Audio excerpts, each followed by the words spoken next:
From America's election headquarters now, Republican frontrunner Donald Trump nailing a big endorsement this week from evangelical leader Jerry Falwell Jr. But not all conservative Christians are cheering Trump on, pointing out his past scandals and escapades. So where do personal issues intersect with politics when it comes to campaigning? And who pays attention? I'm joined by Betsy Woodruff, political reporter at the Daily Beast, who explores that in her column this week. Betsy, it's great to have you on the program. I want to read a little bit of what you wrote so our viewers have an idea of what your piece really covers.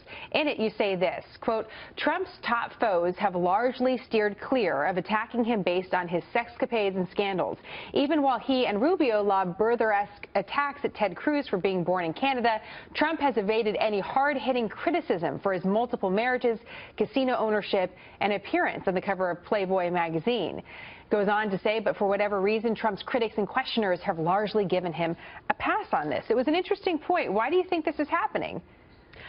I don't really understand it, and many of the evangelical Christian leaders who I spoke to said the same thing, that they would have expected people to go after Trump on these issues, because even though evangelical Christian voters understand generally that Trump isn't exactly a Sunday school teacher, they don't know that much about some of the more perhaps troubling to them details of his past, and it seems like the rest of the Republican field is just too shy or nervous to actually make these issues. I talked to one evangelical leader who didn't want to go on the record, but who described talking to multiple campaigns, urging them to cut TV ads making this particular criticism, and the campaigns refused. They didn't want to do it.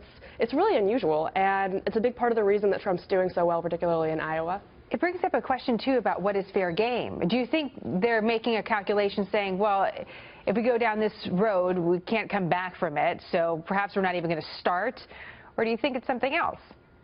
I think the fair game question is interesting, and that's why perhaps we haven't seen criticisms of Trump's wife whatsoever. You know, her work doing modeling, some pictures that Iowa Republicans might not love. That's been totally off the table. However, the morality of public figures has always been something Republican voters really care about. Russell Moore tweeted out a link to the Southern Baptist Convention's statement back in 1998 saying that voters should consider, what the moral background of their candidates is, that it matters if a politician is faithful to his or her spouse, that it matters if they're honest, that it matters if they're people of faith, that these are legitimate questions. However, for most of these campaigns, they just don't seem to see those as necessarily newsworthy or necessarily safe things to talk about. Do you think it has to do with the way Trump is handling it and how he handles his past? Because obviously he talks about it, and he can't cover up the fact that he's on the cover of Playboy magazine, for example. He is. So is that part of what's adding to Trump's momentum, that he owns it? I mean, he doesn't talk about it all the time, but he's not necessarily hiding it.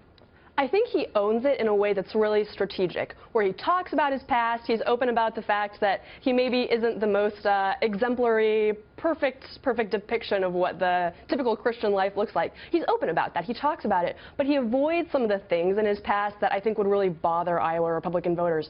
For instance, at every single campaign stop, basically, he talks about The Art of the Deal, his bestseller. In The Art of the Deal, he boasts about the fact that he slept with the wives of multiple married men. He basically boasts about the fact that he's participated in that behavior. If Iowa Republican voters knew that, they might be troubled, because even though evangelical voters are willing to forgive all sorts of lapses and sins, that's a central part of the evangelical view of the world, Trump has never said he's sorry for these kind of things. He's unrepentant about it, and that could potentially be a liability for him, but evangelical voters just don't seem to know. And we'll see. We'll see if the other candidates, as you mentioned, bring it up. I saw this walking into work today, the cover of Us Weekly magazine, because I thought it was really interesting to see this, and we're going to pull it up for our viewers, because the cover of Us Weekly magazine, the tabloid magazine, is Donald Trump and his wife. And interestingly, Betsy, when we see other tabloid magazines, you don't see a lot of other Republican candidates in this arena. You do see sometimes the Clintons, though. And I think that brings up an interesting question about Donald Trump and his appeal to other audiences, because, again, the other Republican candidates with their personal life aren't on that platform at all.